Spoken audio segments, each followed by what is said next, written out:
Olá, está começando agora mais um episódio do seu podcast de história favorito, que já não é mais tão novo assim, o JacuCast, que tem episódios semanais para você. Eu sou Gabi Aburachid e comigo Thalita Simplício. Oi, gente! Como vocês já sabem, toda semana nós abordamos histórias com temas diferentes e hoje o tema ele poderia se encaixar em criminais, em reais, pois nós decidimos abordar um assunto delicado, porém muito importante, para ajudar todos vocês a compreenderem as notícias de forma mais clara, tá? O tema abordado então essa semana será sobre a origem do conflito Rússia-Ucrânia. Aproveitando para dizer, se você é novo por aqui, está escutando nossos episódios e gostar, né? Pode ir lá maratonar, escutar todos os outros episódios que nós temos para vocês. Tem uns com uns temas mais leves, outros nem tanto. Hoje a gente está num clima mais sério, né? Será que conseguiremos ser sérios até o final? Essa é a questão. A gente tenta, né? Vamos tentar. E também aproveite e manda pra gente sugestões de histórias, de temas, conta a sua história pra gente, tá? Lá no nosso e-mail, que é jacucast.contato@gmail.com, ou pelo Instagram, que é jacucast. Nós somos JacuCast em todas as redes sociais, no Spotify, no YouTube. Então eu não sei por onde você está ouvindo a gente, mas curte, compartilha com seus amigos, tá? Aproveita no Spotify, tem agora as estrelinhas, dá 5 estrelas pra gente. E é isso. Você quer xingar alguém? Manda pra gente. Isso, manda pra gente. A gente torna seu xingamento público. A gente só não fala quem é você. Prometemos muito isso. Bora então, amiga. Gente, então, fazer uma observação para vocês. O que a gente vai mostrar para vocês hoje? A gente não vai falar assim, notícias sobre o que está acontecendo, apesar da gente fazer um adendinho lá no final, mas a nossa ideia é o quê? Contextualizar para vocês o que veio acontecendo, né? Desde lá do fim da União Soviética até o ponto que chegou dessa relação da Rússia com a Ucrânia hoje, né? Porque não é de um dia para o outro que se começa uma guerra, né? A questão da OTAN é sim um dos pontos principais, mas não é apenas isso. Então a gente vai contextualizar isso para vocês. E lembrando também que hoje a gente está gravando na quarta-feira, dia 2 de março. Então, de 2022, né?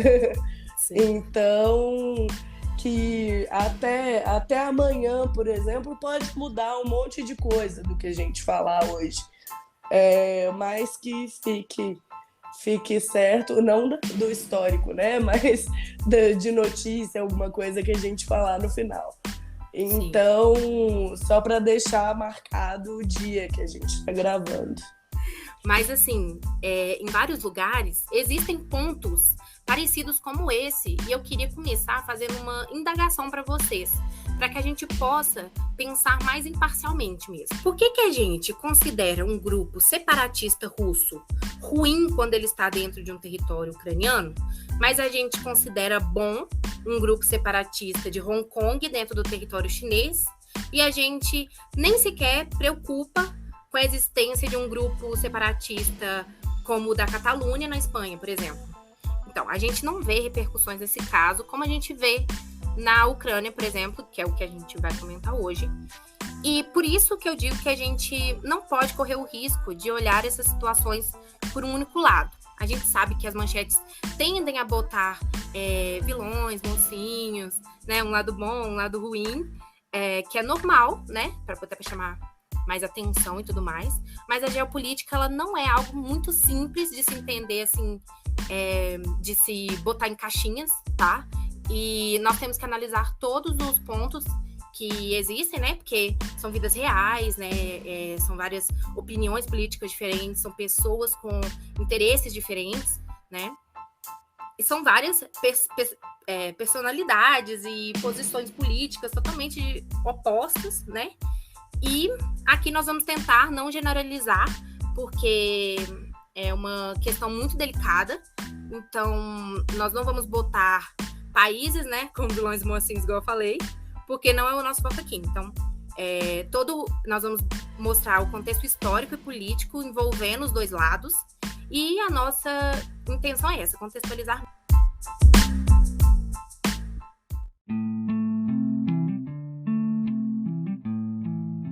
Então vamos começar. A gente montou uma linha do tempo, basicamente, tá, pessoal? Para poder ficar mais fácil, né, de entender o caminho que isso foi tomando. Eu gostaria de começar, então, contextualizando que lá atrás, lá no século IX até o século XIII, o território da Ucrânia ele fazia parte da chamada Rus de Kiev, ou Rússia Kievana, que era uma confederação de tribos eslavas do leste europeu, que ficava localizada ali entre o Mar Báltico e até o Mar Negro, entendeu? Então era toda aquela região unificada. E aí eles ficaram caracterizados por dominação de terras estrangeiras. E, ao longo do tempo, eles dominaram o Reino da Polônia, o Império Otomano, o austríaco, o russo. De modo geral, essas áreas lá bem mais para frente, elas viriam a fazer parte da União Soviética, como a gente já sabe, sobre a existência da União Soviética, né? E dentro da União Soviética, por consenso comum entre eles, por algum tipo de dinâmica histórica, eles decidiram fazer com que a Crimeia, que pertencia à Rússia, fosse anexada definitivamente na Ucrânia. Isso foi um senso comum deles nessa época. Beleza. Então, gente, muitos anos depois, né, a gente chega em 91, com o fim da União Soviética. Né? Eles tomaram caminhos diferentes, estavam tendo atritos constantes, e aí, para fechar esse ciclo, eles fizeram o protocolo da Alma-Ata, né, que foi esse protocolo da Alma-Ata, ele foi selado entre a Rússia, Belarus e a Ucrânia. E também foi selado com a independência da Ucrânia. Então a gente chega em 94, né? Em 94 é eleito o presidente Leonid Kuchma na Ucrânia. Ele possui um regime mais autoritário, só que ao mesmo tempo ele tem uma abertura maior ao Ocidente, mas sem se afastar ainda da Rússia, né? Essa primeira abertura da Ucrânia ao Ocidente. E aí, em 96, é feita uma nova Constituição ucraniana. Essa nova Constituição, ela marca o desvinculamento da antiga Constituição, que ainda era a Constituição Soviética, né? E o início de uma nova moeda para eles também, que era... Então, né, 96, 99, Putin chega ao poder, e aí fomos para 2002, onde o governo ucraniano ele anuncia a decisão de pedir formalmente para entrar na OTAN, né? E lembrando, gente, a OTAN ela reúne os principais aniversários, é ótimo. A gente não consegue. Eu tentando ser séria, tá vendo? Os principais adversários da União Soviética durante a Guerra Fria. E esse movimento de pedir para entrar na OTAN selou a vontade da Ucrânia de se afastar da Rússia e se aproximar definitivamente do Ocidente, né? E com isso eles também pretendiam se proteger contra as retaliações da Rússia. Aí, ok, 2003, um ano depois, a Rússia começou a construção de uma barragem no Estreito de Kerch, que é próximo à ilha de Tuzla, né, que faz parte da Ucrânia. Esse local é um local estratégico, que é próximo à fronteira da península da Crimeia, né? A Crimeia, voltamos lá na Crimeia que a Gabi tinha falado antes, sim, que é território ucraniano até então, mas próximo do território russo. A Ucrânia, obviamente, considera isso um afronte, né? Mas com um diálogo ali entre os líderes, eles conseguiram chegar num consenso e a construção é interrompida. Mas já é uma cutucada aí, né? Então, depois, a gente chega de 2004 a 2005, né, na Ucrânia, estão acontecendo as eleições presidenciais. Foram os dois Víctores, né, que foram candidatos. Um era o Viktor Yushchenko, que ele era mais voltado para o Ocidente, e o outro foi o Viktor Yanukovych, que era mais voltado para a Rússia. Guardem o nome, Yanukovych. Vai ser mais importante mais para frente. E aí teve o Yanukovych, ele ganhou, né, no segundo turno, o que gerou um movimento enorme de protestos, né? Esses protestos eles foram conhecidos como a Revolução Laranja. Então tiveram esses protestos e aí houve o cancelamento da eleição do Viktor Yanukovych e foram feitas novas eleições. Com isso, foi eleito o outro Viktor, né, o Viktor Yushchenko, que era o pró-Ocidente, né? Então, com isso, a Ucrânia passou a ter um movimento mais pró-Ocidente, passou a ser mais pró-OTAN, e a relação entre a Rússia e a Ucrânia foi abalada, né? Ficou mais abalada ainda. Inclusive, o nome Revolução Laranja, né? Uma curiosidade, veio porque durante a campanha do Viktor Yushchenko, a cor utilizada era laranja. Então, por isso, Revolução Laranja. Bacana. Eu queria aproveitar e abrir um parêntese aqui nesse período.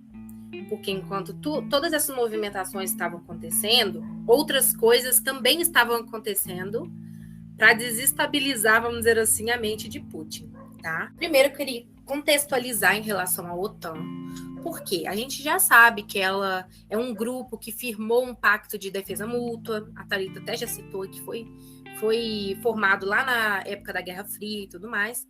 Só que a OTAN, nessa época, ela não contava com um conjunto de países do leste europeu, por motivos óbvios, né? Porque eles eram mais alinhados à União Soviética do que à Europa Ocidental.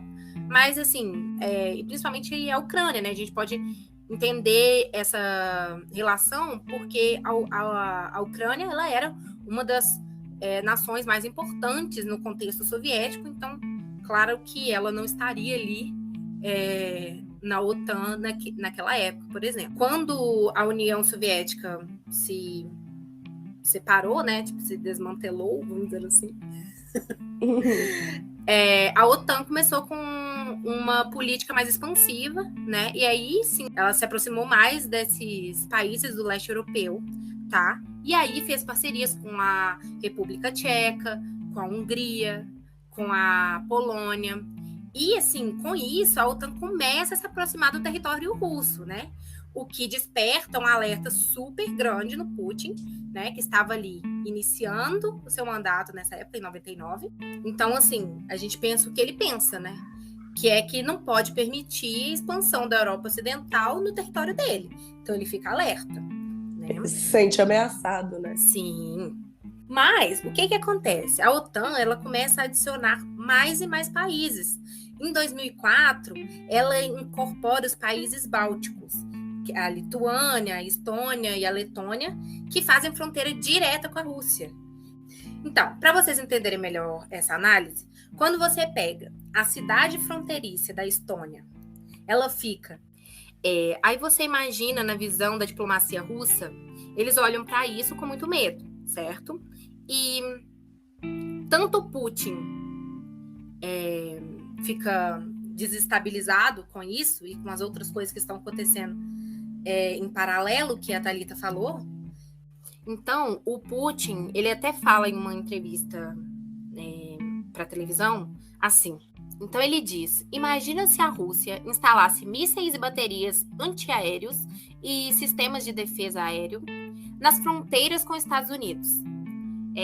Por exemplo, na fronteira com o Canadá ou no norte do México. Imagina o que isso movimentaria dos Estados Unidos em relação a essa situação, né? Então, eu consigo compreender o temor russo que é igual a de todos os outros países nessa situação, certo? Então, gente, beleza, saímos lá de 2005, né? 2004, 2005. Sim. Estamos em 2006. Em 2006 aconteceram as disputas por gás. Como assim? A Rússia, ela é uma das principais produtoras de gás, né, lá na Europa. E aí, a oferta, né, eles estavam ofertando, eles subiram os preços dessa oferta de gás e passaram a cobrar muito fortemente as dívidas que a Ucrânia tinha para poder fazer essa entrega do gás, né? E aí isso acabou se tornando uma discussão, o pico das discussões assim entre as estatais ucranianas, que é a Naftogaz Ukraine, e a russa, que é a Gazprom.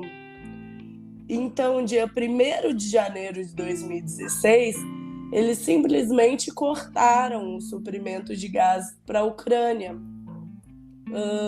Só que essa decisão acabou afetando outros países. Por quê? A maioria dos gasodutos que saem da Rússia passam diretamente pela Ucrânia. E a partir dali, eles escoam para outros países da Europa Ocidental. Então, o que aconteceu? Dia 4 de janeiro, né, após discussões preliminares e tal, o envio de gás acabou sendo restaurado. Ok, saímos de 2006, fomos para 2008. Presidente americano, né, em 2008, ninguém mais, ninguém menos que George W. Bush. E o Bush começa a fazer uma pressão bem grande para a entrada na OTAN, tanto com a Geórgia quanto com a Ucrânia, né? Ele quer que acelere esse movimento para eles entrarem logo na OTAN.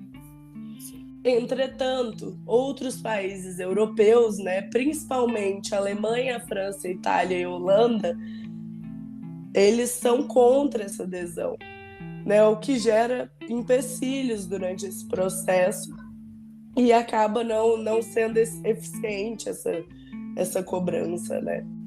Então eu queria aproveitar e fazer um paralelo aqui, que em 2008, nessa movimentação da OTAN com a Geórgia, a Rússia fez basicamente a mesma coisa que ela está fazendo agora, tá? E pelos mesmos motivos. Existiam duas repúblicas independentes na Geórgia que, paralelo à aproximação da OTAN, fez com que a Rússia invadisse essas repúblicas, tá? Instalasse tropas lá. Essas repúblicas são autônomas até hoje, mas existem tropas russas até hoje lá também, entendeu? E só para fazer um paralelo, em 2014, a Rússia também invadiu a Península Ibérica por questões parecidas também.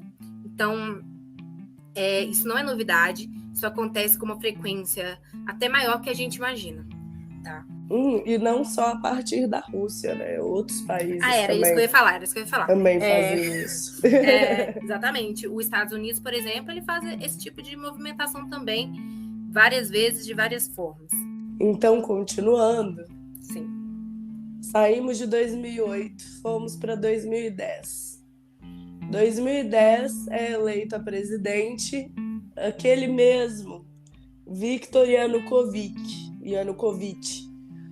O Viktor Yanukovych é aquele que estava se candidatando lá atrás, que era mais a favor da Rússia, né, do que a Ocidente.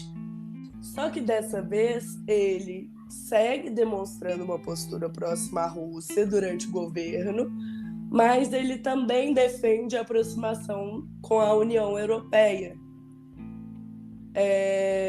Só que aí essa ambição de entrar para a OTAN e tal já é mais deixada de lado, assim, sabe? Então, em 2012, a Ucrânia começou com um processo para poder ingressar na União Europeia e em 2013 seria o período de oficialização da Ucrânia lá, na União Europeia. E o que aconteceu? Quando seria oficializado, a Rússia começou a fazer uma pressão econômica muito forte na Ucrânia, o que levou ao presidente, que ainda era o Yanukovych, a desistir desse ingresso da Ucrânia na União Europeia. Então, com a desistência, né, da entrada na União Europeia, começou a ter manifestações muito, muito intensas na Ucrânia. E aí, em 2014, no dia 22 de fevereiro, já tinha mais de 90 dias desses protestos intensos, assim. E aí, vários manifestantes foram mortos em Kiev, né, que é a capital da Ucrânia, o que levou a uma crise no governo e a queda do Yanukovych, que fugiu para a Rússia, tá? Sim. Aí a oposição assumiu o poder, só que o país seguiu instável, né, gente? Não é de uma hora para outra que vai conseguir entrar no eixo de volta. Claro, com certeza. Então, o que aconteceu? Aproveitando essa crise que estava acontecendo na Ucrânia, dia 26 de março, a Rússia decidiu que anexaria a Crimeia. Crimeia, aquela região que Gabi falou que tinha sido passada para a Ucrânia, né, e tudo lá atrás. A Crimeia ela era uma região autônoma ucraniana, né, onde parte da população possuía laços fortes com a Rússia. Então a Rússia alega, né, essa crise para poder invadir e anexar essa região. Qual que foi a justificativa? Porque lá tinha presença de população russa, que tinham laços históricos, e um plebiscito que foi considerado ilegítimo pela maioria dos outros países, tá, gente? Dizendo que 96,8% dos crimeios queriam ser anexados à Federação Russa, né? Sabe-se lá de onde eles tiraram esses dados. Estados Unidos e a União Europeia aplicaram duras sanções à Rússia, né? E aí a Crimeia ela é reivindicada pelos dois países até hoje, só que ela foi considerada anexa à Rússia. Sim. E gente, para vocês entenderem, a Crimeia ela é muito importante estrategicamente para a Rússia, porque é onde fica a principal base naval da Rússia. E eles pagavam uma taxa anual para a Ucrânia, né, para poder usar a base, né? E no fim, com esse processo, não precisam mais pagar nada. E na cabeça do Putin, eles só estavam recuperando uma terra que já eram deles, né? A famosa Rússia Maior, que é o que ele tanto idealiza, como os russos idealizam muito. Porque a Rússia Maior seria muito além do que dos territórios russos mesmo, né? Então, essa saída da Rússia acabou gerando implementações de várias sanções, né, contra Moscou ao longo dos anos seguintes, né? E eu queria aproveitar esse momento para poder contextualizar vocês. Como a Thalita falou, a Crimeia é uma república independente, certo? E eu queria ressaltar que existem duas regiões na porção leste da Ucrânia que se tornaram repúblicas populares autônomas, assim como a Crimeia, tá? E essas pessoas que habitam essas repúblicas, elas falam russo e se consideram russas, tá? E, portanto, defendem a ideia de serem anexadas no território russo. Mas por uma questão, né, de legitimidade territorial e de reconhecimento internacional, elas pertencem à Ucrânia. Então, assim, desde 2014, essas repúblicas elas foram formadas e gozam de uma autonomia super forte no seu território. E, portanto, nós temos essa população que é totalmente diferente do resto da Ucrânia, certo? Só contextualizando. Então, por causa dessa anexação da Crimeia pela Rússia, essas regiões que a Gabi falou, né, que é a região de Donbass, principalmente em Donetsk e Luhansk, né? São essas regiões que a Gabi falou. Exato. Lá começaram a aparecer muitos grupos separatistas armados pró-Rússia, né? E esses grupos estavam tendo apoio militar direto e indireto de Moscou. Então ali começou a acontecer conflitos entre o exército e os cidadãos pró-Ucrânia e pró-Rússia desde então, né? É o que vem acontecendo lá desde 2014. Então, em relação aí esses acontecimentos de abril de 2014, teoricamente, os separatistas estavam lutando pela sua, entre aspas, liberdade, né, da Ucrânia, vamos dizer assim. Uhum. Mas a OTAN acusava a Rússia, né, de apoiar militarmente os separatistas e eles negavam, certo? Uhum. Isso não é uma coisa normal. Eles fizeram exatamente isso quando eles invadiram a Crimeia, tá? Eles só admitiram que foram os soldados russos depois que eles já tinham assinado lá que a Crimeia pertence à Rússia.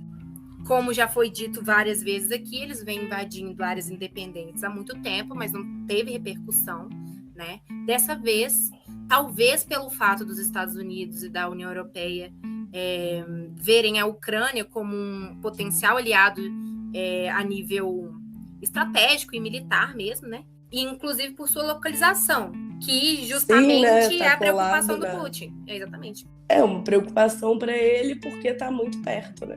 Sim. Tá muito perto e ele não quer correr esse risco.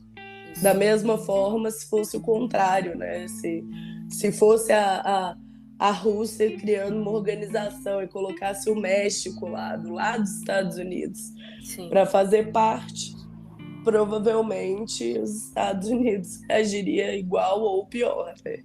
Sim, exatamente. Então, gente, beleza. Fomos lá para setembro de 2014. Dia 5 de setembro. Aconteceu, dia 5 de setembro, a assinatura do cessar-fogo, né? Que foi identificado como Acordos de Minsk. Esses acordos, eles foram realizados em Belarus, devido é ótimo, né? Tendo a mediação de países como a Alemanha, a França, para poder fazer esse cessar-fogo nessas regiões separatistas, para apaziguar o conflito que realmente estava muito violento na região, né?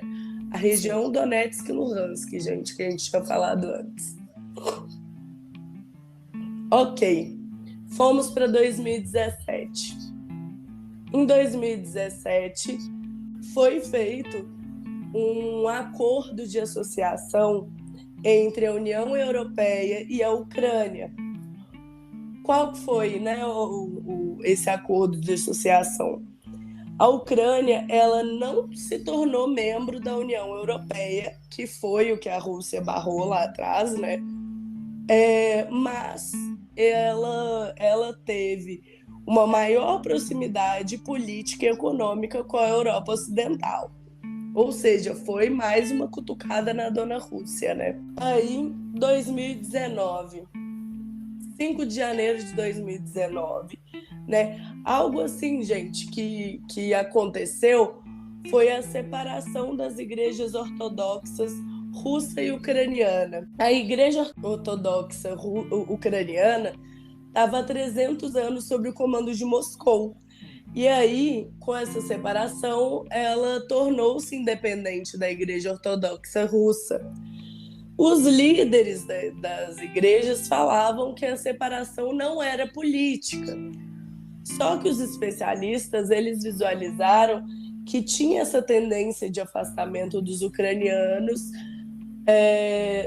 sendo que os dois países eram profundamente religiosos, né? Então, uma observação isso aí, que até os próprios povos estavam tendo esse conflitozinho, né? Esse afastamento mesmo, né? Em relação uns aos outros. Porque não é só uma questão militar ou uma questão de domínio econômico, é também uma questão de ideologia, né? Exato, exato. É. E aí, no dia 21 de abril de 2019, o atual presidente, né, da Ucrânia foi eleito, o Volodymyr Zelensky. Venceu as eleições. Para quem não sabe, ele é ex-ator e comediante e ele ganhou 73% dos votos no segundo turno. Então, eu queria aproveitar esse período para poder fazer um adendo a respeito da Ucrânia, tá? Porque a Ucrânia, ela vem de um período bem conturbado. Desde a época lá da queda do presidente, vários grupos cresceram, vários grupos de ideologias diferentes tiveram um crescimento muito grande. Eu gosto de fazer paralelo com o Brasil, porque a gente observou quando a Dilma foi deposta, né? O crescimento de dois grupos muito, muito fortes, né? E lá tiveram vários crescimentos de vários grupos diferentes, de ideologias diferentes. O que mostra também que, para mim, o problema da Ucrânia não é só a Rússia, é ela mesma, né? Porque uma nação rachada facilita para que outras nações ataquem ela, né? E tem um fato muito curioso. Inclusive, tipo assim, são tantos grupos que até grupos neonazistas, tá, gente? Sim. E é isso que eu quero entrar aqui agora. Tem um fato super curioso, que é o seguinte. O Putin, ele ordenou os seus ataques iniciais, que eu tô pulando aqui, mas é importante para poder contextualizar, inclusive em regiões que tem grupos neonazistas, tá? Que eram apoiados pelo antigo presidente da Ucrânia. Como que funciona isso? O presidente, ele apoia grupos que são contrários ao Putin, tá? Muitos deles são inclinados ao neonazismo, tá? Mas o plot twist que vem é aqui agora. Por quê? O presidente, ele era de uma liderança judaica europeia. Tipo, um cara que era de uma liderança judaica patrocinando grupos neonazistas. Então, aí você vê que, se você for parar para analisar, a geopolítica ela é tão complexa que você vê que o problema da Ucrânia não é só o Putin, mas também os próprios conflitos ideológicos internos dela, sabe? Então, é muito, muito louco isso.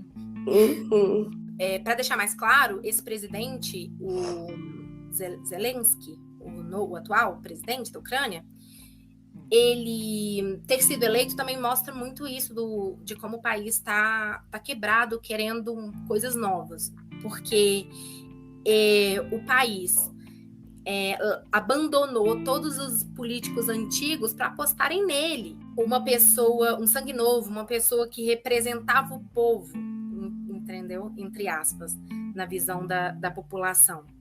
Mas ele não tem um preparo diplomático, assim, ele não estudou bem para isso.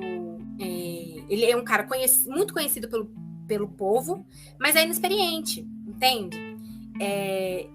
E para ser o presidente de um país como esse, você tem que ter muita diplomacia, porque é complicado. Gente, então, e também lugar errado, hora errada, né? Exatamente. Porque, nossa senhora, o bicho mal entrou, já deu problema. Pois é, e assim, por ele ser um ator de televisão, ele não ter esse preparo político bom, né? Isso também, infelizmente, contribui para os avanços da Rússia, sabe? Beleza. Então, vamos lá, gente. Agora a gente vai sair de uma contextualização histórica e vamos entrar num pré-guerra, tá? Estamos em 2021 agora. No dia 1º de setembro, o presidente ucraniano visitou a Casa Branca e teve uma reunião com o presidente americano, né, que é ainda o Biden. E o Biden, ele reforçou, né, que o processo para a entrada na OTAN ainda ia ser longo, porque a decisão não podia ser feita apenas pelos Estados Unidos. O que deixou claro, né, o apoio à Ucrânia como Estado soberano. Isso dia 1º de setembro, tá, gente? Aí, no dia seguinte, 2 de setembro, o ministro de Defesa ucraniano, que era o Andriy Taran, ou Taran, não sei, enfim, ele pediu para ser afastado, né? Ele foi exonerado. Só que coincidiu que esse pedido de afastamento foi pouco antes do acúmulo de tropas russas na fronteira. Ele falou que foi por motivos de saúde, né? Não tô aqui para julgar ninguém, mas né, é esquisito. Um pouco. Então, dia 3 de novembro, 2 meses depois, os soldados russos eles começaram a se acumular na fronteira com a Ucrânia. A Ucrânia viu aquilo e alertou, né, obviamente, a comunidade internacional, porque ali eles estavam vendo que tinha mais de 90 mil soldados russos em áreas com grupos separatistas. E o Kremlin, que é a sede do governo russo, eles negaram a intenção de invasão, né? Eles disseram que aquele grupo ali de soldados estava lá para exercícios internos. Aí, dia 7 de dezembro, um mês e um pouquinho depois, aconteceu uma videochamada entre o Biden e o Putin. Nessa videochamada, eles tiveram uma discussão sobre essa tensão entre a Rússia e a Ucrânia. E os Estados Unidos falou que, caso houvesse uma invasão, que tanto ele quanto seus aliados responderiam com fortes medidas. E aí, Putin fez com quem estava ouvindo, né? Porque as tropas russas, eles continuaram se acumulando nas fronteiras das regiões separatistas, né? Beleza, dia 31 de dezembro, mais uma videochamada do Biden. Dessa vez, né, ele deu uma resposta assim, decisiva. Falou para o Putin que tanto os Estados Unidos quanto os aliados iriam impor consequências rápidas e severas caso houvesse alguma invasão. E nesse mesmo dia, os Estados Unidos já foi retirando algumas forças da Ucrânia e ordenou a evacuação da maioria dos funcionários das embaixadas. Afinal de contas, não é besta, né? Claro. Tá vendo que o negócio tá esquentando, ele não vai se deixar prejudicar. Entramos nesse ano, 2022, dia 31 de janeiro. Segue tendo acúmulo de tropas nas regiões separatistas. Só que agora tá uma coisa mais desesperadora, né?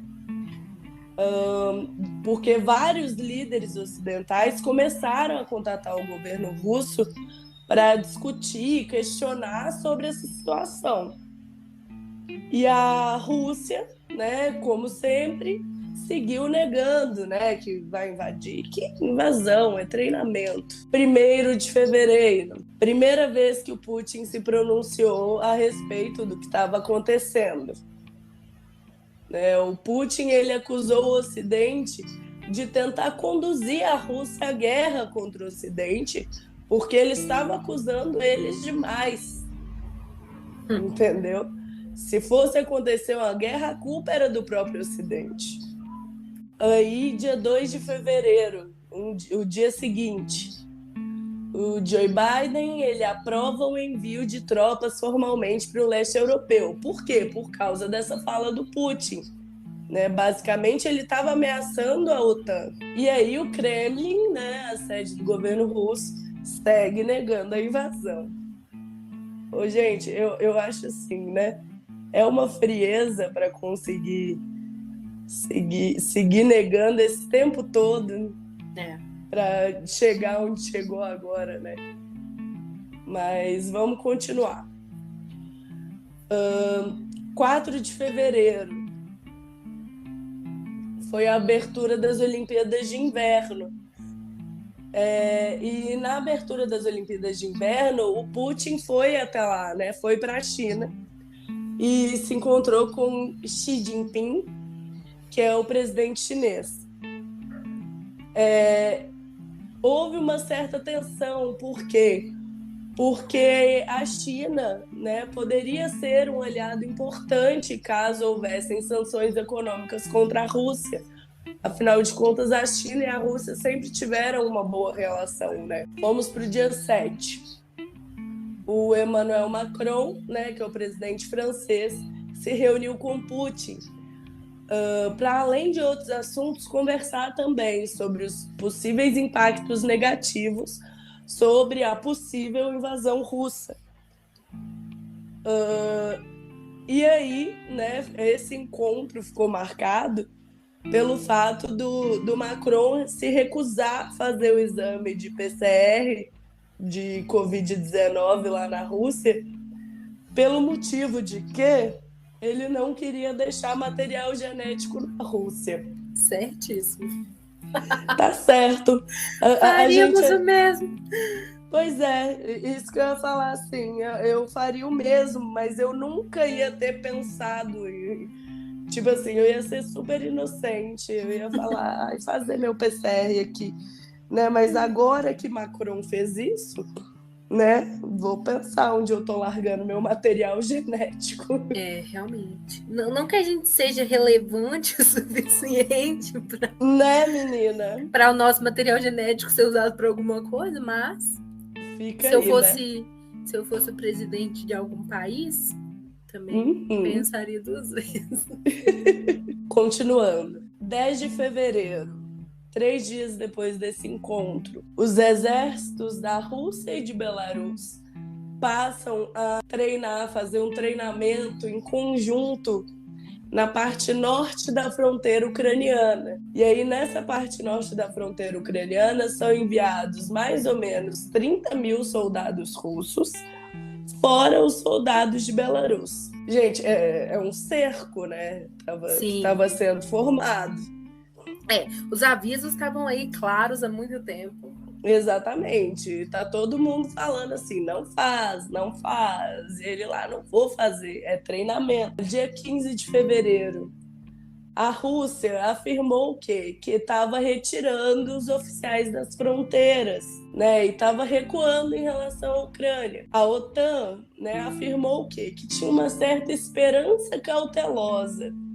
Porque o que estava acontecendo? Apesar deles terem falado, né, que estava tendo esse recuo em relação à Ucrânia, não tinha sinal de retirada desses soldados, né? Foi uma coisa meio da boca para fora, assim. E aí, nesse mesmo dia, os conflitos entre os separatistas russos, né, lá na região de Donetsk e Luhansk, aumentaram.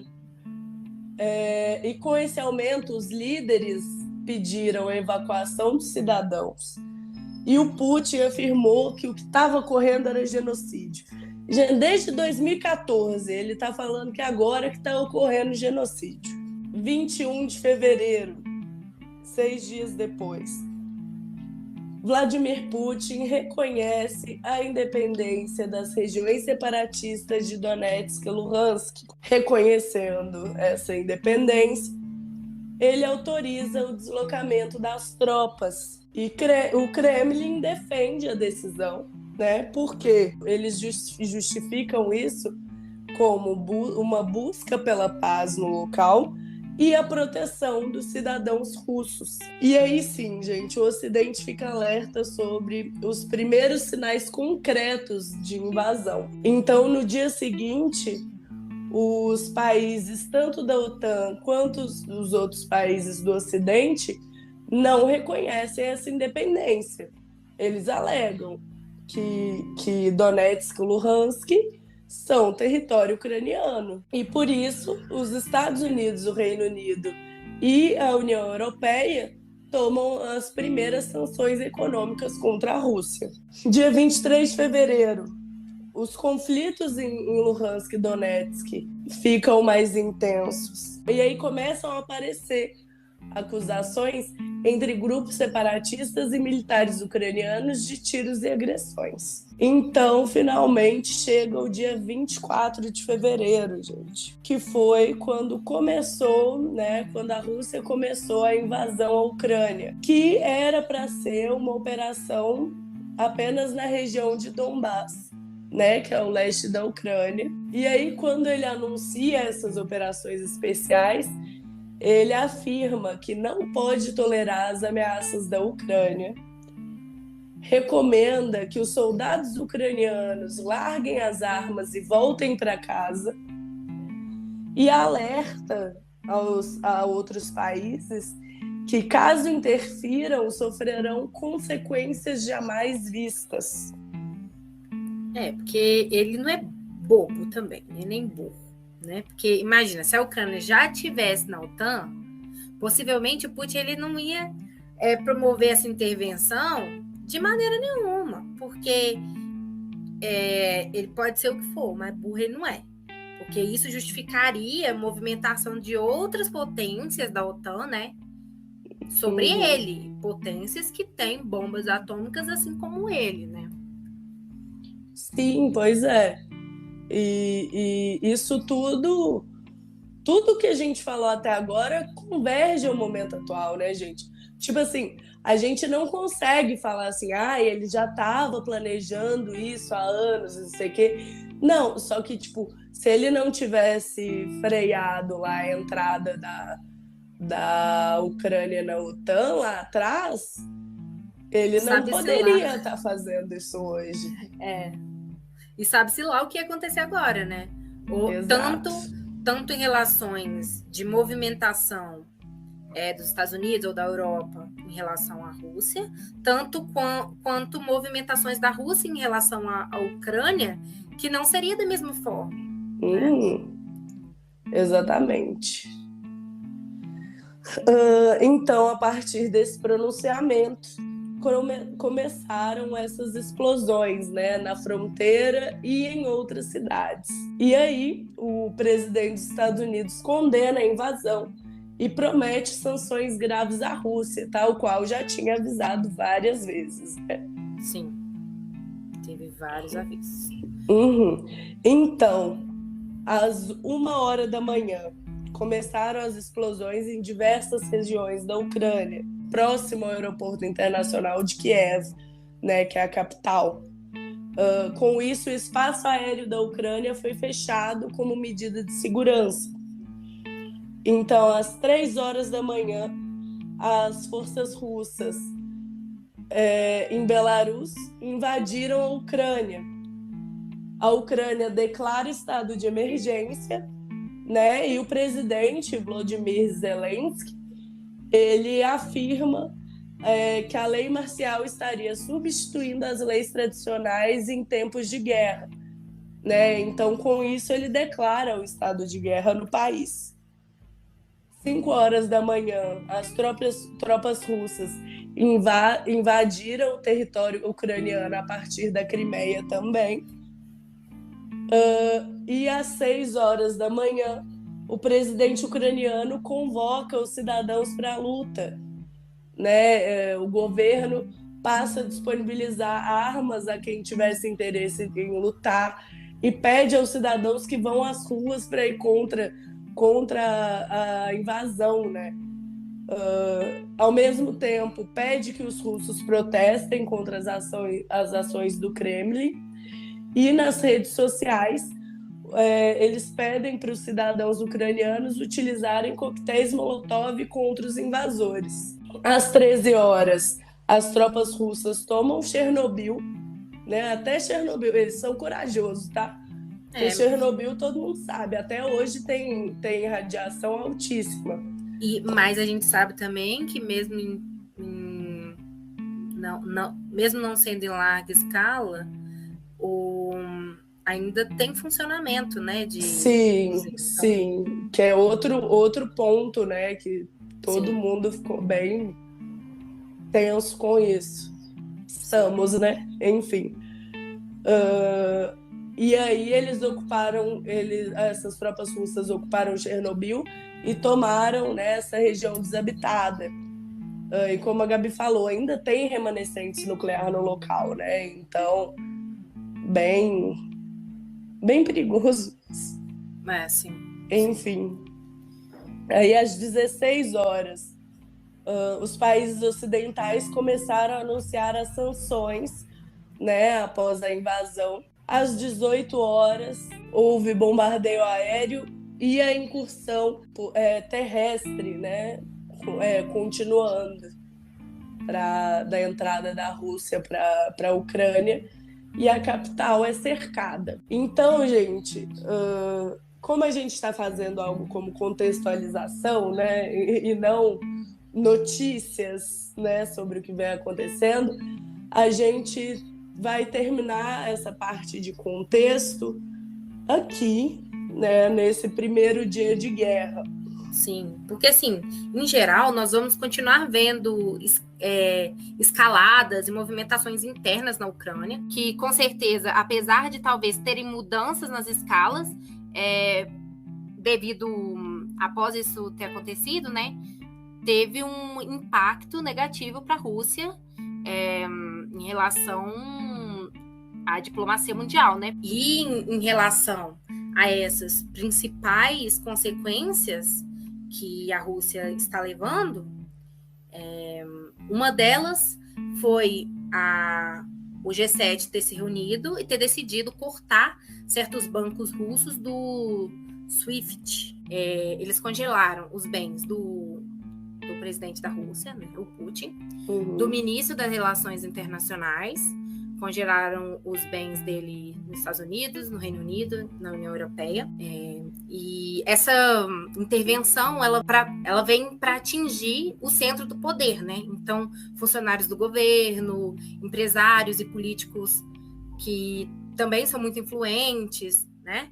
Então, foram vários nomes bloqueados. Sim. Outra sanção foi que vários países congelaram os ativos do Fundo Soberano da Rússia. A União Europeia também fechou os espaços aéreos para voos operados para a Rússia.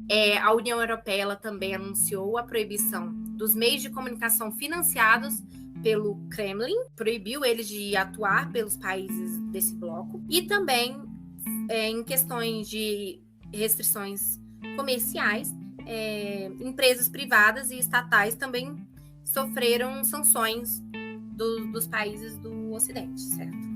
Então, sim, essas foram as principais, assim, as mais fortes. Não, inclusive, como a Gabi falou, né, dessas sanções, não apenas os outros estados, né, outros países estão tomando providências, né, em relação a isso. Também empresas privadas começaram a tomar atitudes em relação a isso, né? A própria Google desligou, né, os dados de tráfego em tempo real do Google Maps na Ucrânia, para evitar que os russos pudessem utilizar esses dados para facilitar a sua movimentação. O Elon Musk, né, depois de um pedido via Twitter, assim, sabe? Ele é dono de vários satélites, né, e tudo.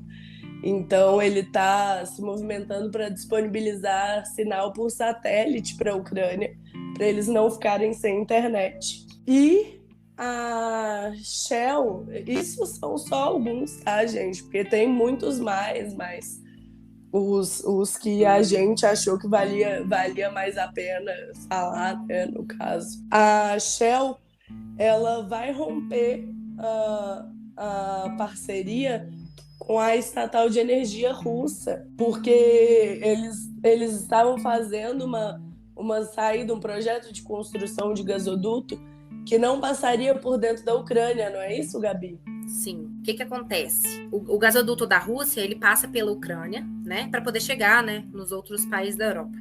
E existe uma construção que estava em andamento, né, ligando a Rússia diretamente com a Alemanha. E o que faria que a Rússia ela não precisaria mais, né, passar pela Ucrânia. Nesse sentido, ele tiraria uma receita enorme, né, que ele passava para a Ucrânia, e tirando também toda a ligação econômica entre esses países, facilitando ataques, por exemplo, sem prejuízo nenhum do Putin. Então, isso também era um medo da Ucrânia, né, que o presidente da Ucrânia já havia demonstrado esse temor há um tempo, que fez com que a Alemanha pensasse, né, em ações. A Alemanha não, os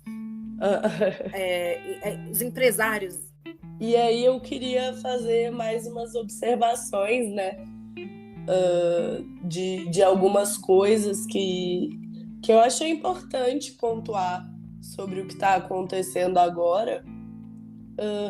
Como eu falei lá no início, né, a gente não tá aqui trazendo notícia, né, para vocês, mas das coisas que aconteceram até agora que a gente acha importante falar. Sim. Ocorreu no dia 27 a 11ª reunião emergencial, né? É a 11ª vez que isso acontece desde que a ONU foi fundada. A ONU foi fundada em 1945, né? Então é algo bem grande, assim. Sim.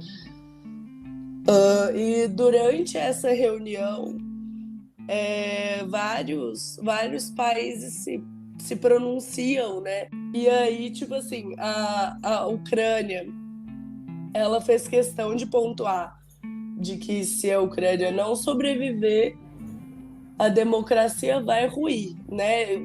Foi exatamente com essas palavras assim, ó.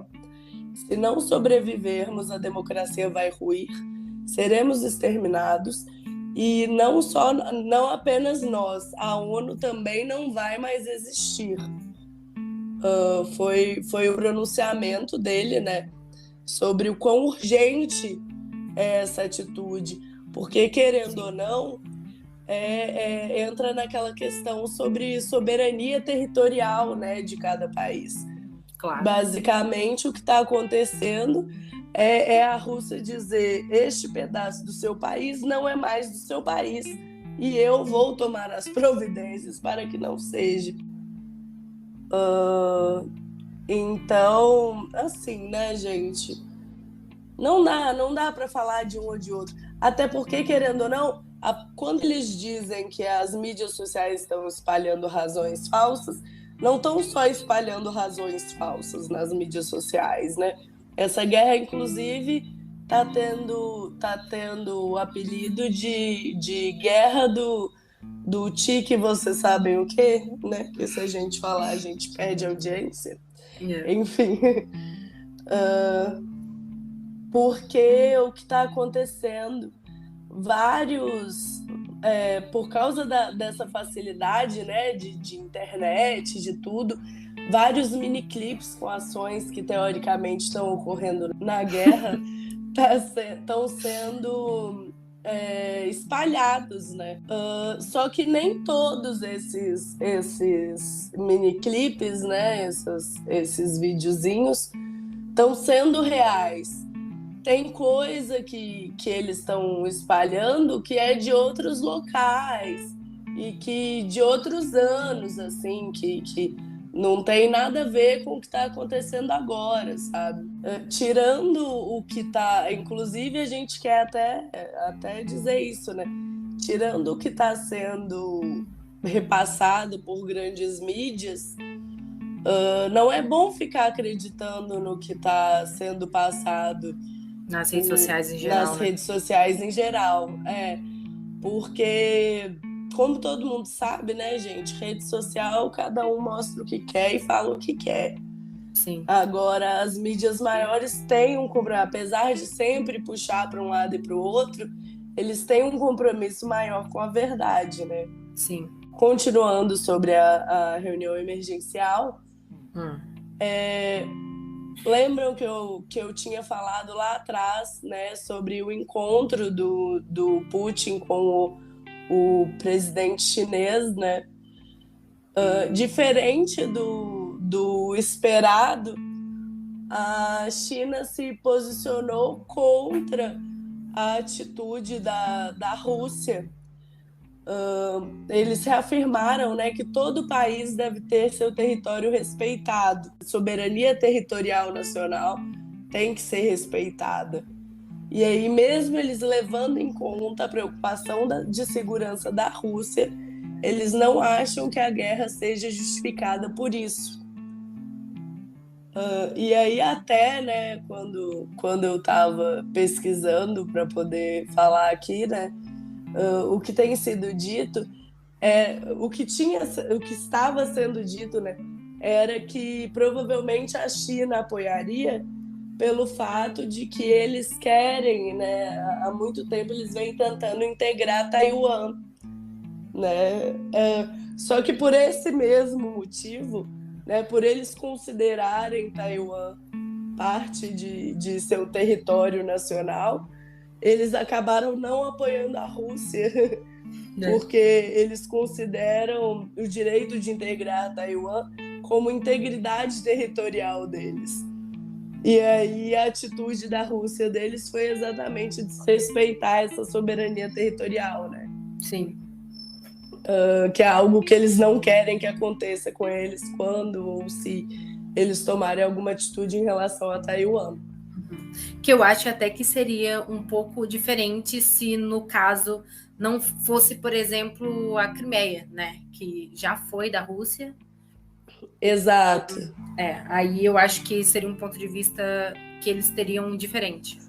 Sim, exatamente. Tanto que a anexação da Crimeia não teve nem 1/3 da repercussão, né, do que está sendo agora. Sim. Outros países que eu achei importante fazer observação, né, é sobre a Finlândia e a Suíça. Que a Suíça, como todos sabem, né, é o exemplo de neutralidade da face da Terra, né? E a Suíça, dessa vez, ela não tomou a posição neutra de sempre. Ela apoiou a Ucrânia. Assim como a Finlândia, que normalmente não se mete muito nessas coisas também. Eles anunciaram, né, que estariam enviando, isso foi dia 28, estariam enviando armamento para a Ucrânia, né, para poder ajudar. Outra coisa também, né, que aí já não foi mais na reunião emergencial, mas uma observação, né, que lembra que eu tinha falado sobre o presidente ucraniano falar que tinha entrado em vigor a lei marcial, né? Sim. E entre as coisas que a lei marcial vetou, né, que isso a maioria já está sabendo, mas é bom a gente pontuar aqui, é que homens de 18 a 60 anos, mesmo civis, não podem sair do país.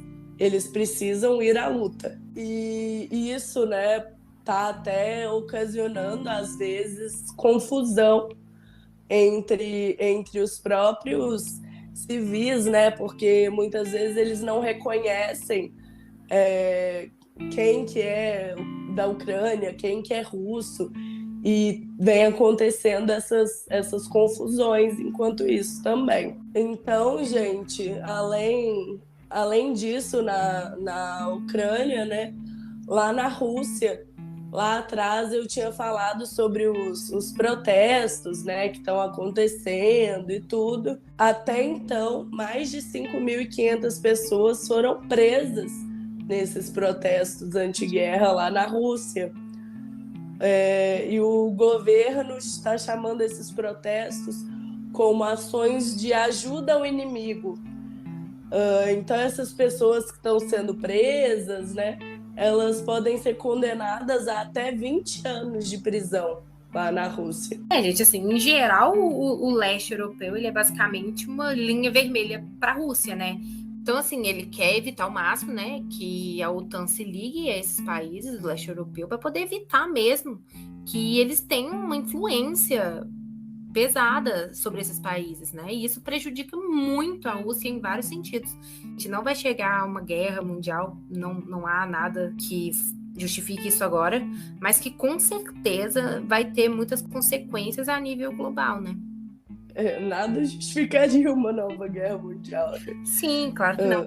Até porque, em geral, depois da globalização, né, as prioridades mudaram, né, em relação a dinâmicas econômicas. E não é vantajoso para nenhuma empresa esse tipo de guerra. Então, eles vão fazer o máximo esforço para poder isso não acontecer de jeito nenhum, entendeu? Então, tipo, de todas as partes. Nem para ele, nem para o Putin, por exemplo, é vantajoso de nenhuma forma. Sim.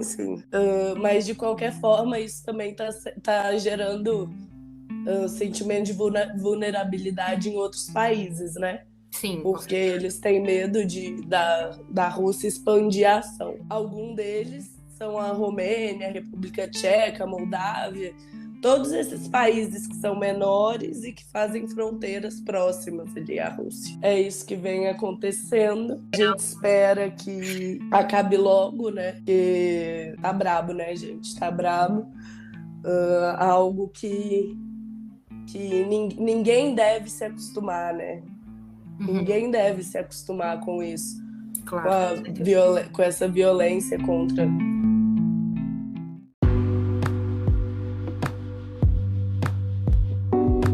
A gente espera que com esse episódio vocês tenham tido uma melhor clareza sobre os acontecimentos, né? Sim. E que isso possa ajudar vocês a compreender todas as notícias que estão passando e vão passar. Isso, esse contexto histórico é importante, principalmente essa parte de 2014, né, sobre a Crimeia e tudo, porque acredito que além do que vinha acontecendo antes, foi um dos pontos importantes para chegar onde está agora, né? Hoje não teremos indicações, tá, galera? A recomendação que daremos é para vocês buscarem sempre informações mais confiáveis, né? Isso. E é isso. No próximo episódio prometeremos que será um clima mais agradável e que teremos indicações novamente. Muito obrigada por acompanhar a gente hoje. Nos sigam nas redes sociais. É tudo JacuCast e é nóis. Tamo junto e até o próximo episódio. Tchau, tchau. Tchau.